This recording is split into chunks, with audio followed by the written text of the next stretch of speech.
खिलाफ साजिश है, क्योंकि अगर ऐसा होगा तो यकीनी तौर पे लोग जो है व्यूअरशिप जो है वो सोशल मीडिया की तरफ मुंतकिल हो जाएगी, और जब जो मेन स्ट्रीम मीडिया होगा उसके ऊपर रेटिंग नहीं होगी तो उसको ऐड कैसे मिलेगा। जब उसको ऐड नहीं मिलेगा तो इसका मतलब ये होगा कि उन इदारों के ऊपर बुरा वक्त आएगा और उसके बाद कारकुनान की जॉब्स जाएंगी, उनकी तनख्वाहों में कट लगेगा। ये तो मुझे यूँ लगता है कि जैसे पूरा एक हुकूमत ने पूरे मीडिया पे हमला किया है, लेकिन मीडिया उसको किस तरह से ले रहा है ये एक बहरहाल इंपॉर्टेंट बात है जो गुज़िश्ता रोज़ से साबित हुई है। फैसल भाई, आप ये काम करते रहे हैं?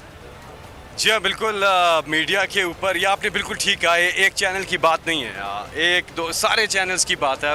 आपने बड़ा अच्छा इस पे बात की है। ये लिंक कैसे होता है? लिंक कैसे होता है कि अगर आपकी मेन स्ट्रीम टीवी चैनल से व्यूअरशिप हटती है तो उनके साथ जो रोज़गार जुड़ा है लोगों का वो मुतासर होता है। और उसमें DSNG वैन्स के ड्राइवर्स हैं, एडिटर्स हैं, बाकी टेक्निकल स्टाफ है, बीट रिपोर्टर्स हैं, सारे लोग शामिल हैं और क्रिएटिव लोग शामिल हैं। तो उनकी जॉब्स पे फ़र्क पड़ता है, उनकी रोज़गार पर यह हमला किया जा रहा है। तो यहाँ पे रुकना होगा। ये PTV का दौर नहीं है, आप यहाँ आवाज़ दबा नहीं सकते हैं। सोशल मीडिया का दौर है। वो कहते हैं ना कि ज़माने के अंदाज बदलेंगे, नया राग है पर साज बदलेंगे, खिरत को गुलामी से आज़ाद कर, जवानों को पीरों का उस्ताद कर। और एक मैसेज है जो अल्लामा इकबाल का, जो आज के दिन के हवाले से बहुत अहम है कि दियारे इश्क में अपना मकाम पैदा कर, नया ज़माना नए सुबह शाम पैदा कर। मेरा तरीक अमीरी नहीं फ़कीरी है, खुदी ना बेच, गरीबी में नाम पैदा कर। हमें ये पाकिस्तान चाहिए, एक खुददार, एक खुद मुख्तार पाकिस्तान चाहिए। हमने अपने पाँवों पे खड़ा होना है।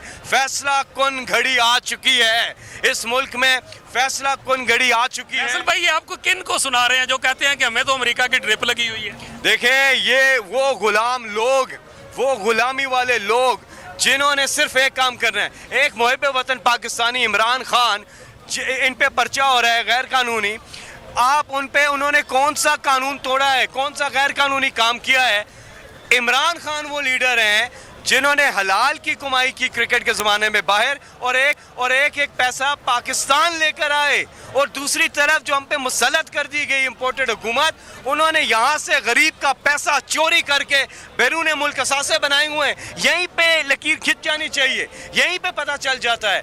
बहरहाल ये अवाम फैसला, आज कराची में, उससे पहले सवात में, उससे पहले पंजाब के अंदर बाई इलेक्शन में इस अवाम ने फैसला किया। 9 हल्के भी आ रहे हैं, एक डिमांड है, 9 हल्के भी आ रहे हैं, 9 हल्के आ रहे हैं। लेकिन मैं समझता हूं कि अभी उससे पहले असेंबली को तहलील कर देना चाहिए, क्योंकि हमें डॉलर को नहीं गिराना, हमें इस हुकूमत को गिराना है। डॉलर खुद ब खुद गिर जाएगा।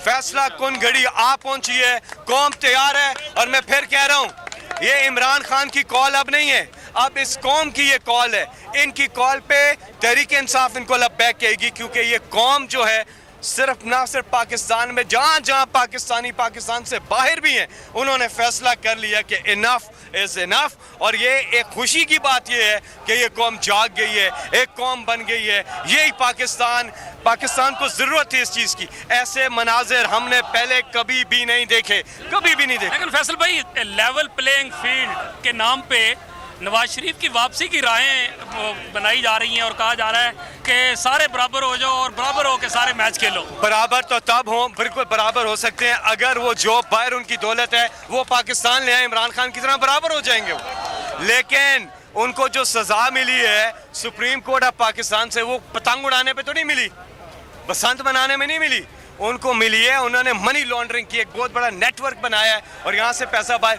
आप बताएं, आसिफ जरदारी की, नवाज शरीफ के बैरून मुल्क जदादे हैं, वो जदादे बेचकर पाकिस्तान पैसा ट्रांसफ़र करें, फिर बातचीत हो सकती है। चार्टर ऑफ इकॉनमी की बात करते हैं, वो तभी हो सकता है जब ये चीज़ हो। लेकिन इन तमाम तर मसाइल का हल एक ही है भाई, एक ही हल है। एक हल तो ये है कि मुल्क में फौरी, साफ और शफाफ इलेक्शन हो, और अगर ऐसा नहीं होता तो इनकलाब आएगा। इनकलाब आना है, और मैं समझता हूँ, मेरी ज़ाती राय में क्वालिफाई कर रहा हूँ इस चीज़ को, इसलिए ये ज़ाती राय इसलिए है कि इस मुल्क में अब उस निज़ाम की ज़रूरत है जहाँ आप चीफ एग्जीक्यूटिव का इंतखाब डायरेक्ट वोट से करें, डायरेक्ट वोट से चीफ एग्जीक्यूटिव का इंतखाब हो, वो असल मानों में जमहूरी हो। ये लोटे जो आ जाते हैं और आप अवाम किसी और को वोट देती है, लोटे आके किसी और को कर देते हैं, ये निज़ाम चलने का नहीं है। ये मेरी ज़ाती राय है, मैं बार बार कह रहा हूँ। इसलिए हमें इस निज़ाम को बदलना होगा और हमें देखना होगा, जायज़ा लेना होगा इस निज़ाम में क्या खामियाँ हैं। लेकिन इस वक्त बात तब्दीली से आगे चली गई है, अब कोई तब्दीली नहीं आएगी, तब्दीली अब नहीं आएगी, अब इनकलाब आएगा। जो इस कौम ने जो फैसला कर लिया हुआ है, ये इनकलाब की तरफ जा रहे हैं। आप देख रहे हैं जिस तरह से यहाँ पे माजूर लोग भी आए हुए हैं, व्हील चेयर पे भी लोग आए हुए हैं।